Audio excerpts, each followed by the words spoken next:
Branded કપડાં પહેરવા, મોંઘી ચીજ વસ્તુઓ ખરીદવી અને વિદેશમાં ફરવું કોને ન ગમે, પરંતુ આ એશો આરામની જિંદગી જીવવા માટે શોર્ટકટ અપનાવનારા લોકો માટે આંખ ઉઘાડતો કિસ્સો સામે આવ્યો। બે ઈસમો ચોરીના રવાડે ચડ્યા, પરંતુ આખરે પોલીસના સકંજામાં આવી ગયા।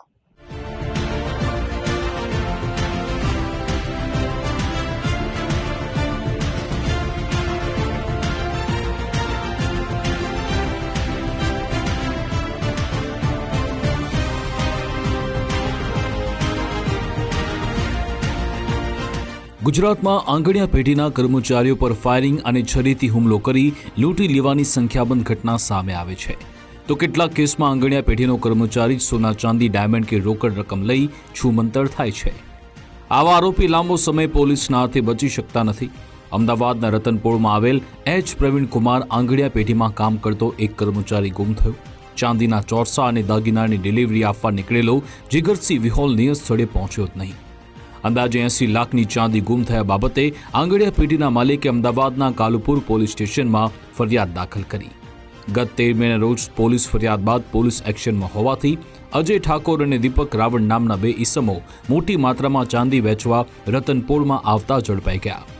જીગરસિંહ વિહોલ ચાંદીની ચોરી કર્યા બાદ સીધો જ દીપકના ઘરે સુણવાણા ગામે જઈને ચોરીનો સામાન મૂક્યો હતો। જે બાદ 4 મિત્રો જીગરસિંહ, અજય, દીપક અને વિપુલ ઠાકોર ભેગા થયા। આ દાગીના અને ચાંદીનો જથ્થો વેચવાની જવાબદારી અજય અને દીપકને સોંપાઈ। જે બાદ જીગરસિંહ અને અજય અજાણ્યા સ્થળે નાસી છૂટ્યા।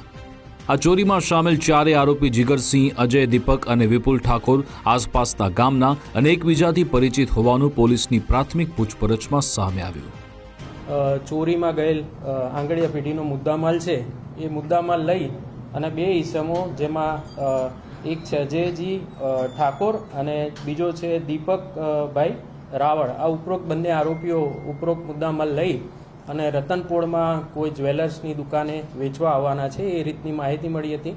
બાતમીના આધારે ઉપરોક્ત બંને આરોપીઓને પોલીસની એલસીબી ટીમ દ્વારા ઝડપી પાડવામાં આવ્યા હતા।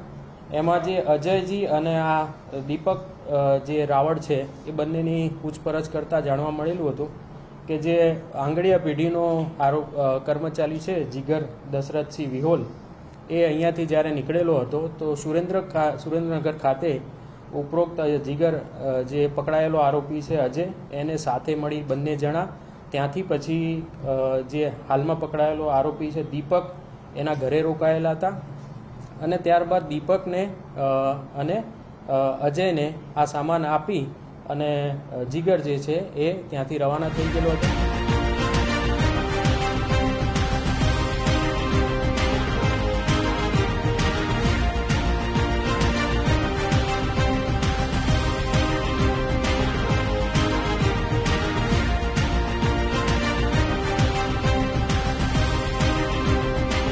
વિદેશનો પ્રવાસ કરવા, બ્રાન્ડેડ કંપનીની ચીજવસ્તુ ખરીદવા અને મોજશોખ પૂર્ણ કરવા 4 મિત્રોએ ચોરી કરવાનું ષડયંત્ર રચ્યું હતું। જેના ભાગરૂપે જીગરસિંહ વિહોલ આંગણિયા પેઢીમાં કર્મચારી તરીકે કામ શરૂ કર્યું અને તક મળતા જ 80 લાખનો ચાંદીનો મોટો જથ્થો આંગણિયા પેઢીના બીજા સ્થળે પહોંચાડવાને બદલે લઈ મિત્રના ઘરે પહોંચ્યો હતો। આ કેસમાં ઝડપાયેલા બંને આરોપીઓ અગાઉ સિંગાપોરનો પ્રવાસ કર્યો હોવાનું પ્રાથમિક પૂછપરછમાં સામે આવ્યું। આ જે તમામ આરોપીઓ છે પરસ્પર એક જ કમ્યુનિટીના હોય, બધા એકબીજાના આસપાસના ગામડામાં રહેવાવાળા છે અને એક રીતે દૂર દૂરના એમના કુટુંબિક સંબંધો પણ છે।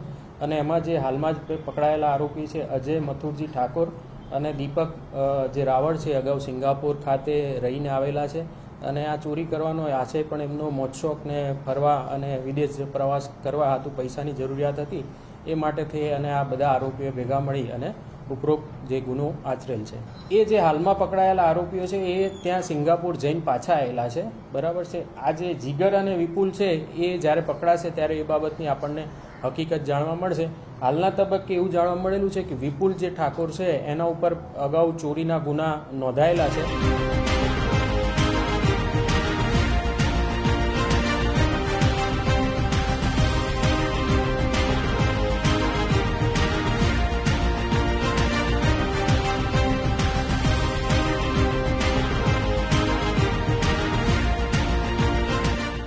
આ ચાંદીની ચોરીના મોટા કેસમાં વિપુલ ઠાકોર મુખ્ય ષડયંત્રકાર હોવાનું ખુલ્યું છે।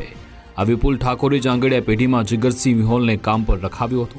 વિપુલ અગાઉ આંગડિયા પેઢીમાં કામ કરી ચૂક્યો હોવાથી તેના સંપર્ક હતા. આ ચોરીના કેસમાં તમામ આરોપીઓનો કેટલો હિસ્સો હતો તે મુદ્દે ફરાર જીગરસિંહ વિહોલ અને વિપુલ ઠાકોર ઝડપાયા બાદ વધુ ખુલાસા થઈ શકે છે. આ 4 આરોપી પૈકી એક વિપુલ ઠાકોર પર અગાઉ ચોરીના ગુના નોંધાયેલ હોવાનું સામે આવ્યું છે. અર્પિત દરજી, ગુજરાત ફર્સ્ટ, અમદાવાદ.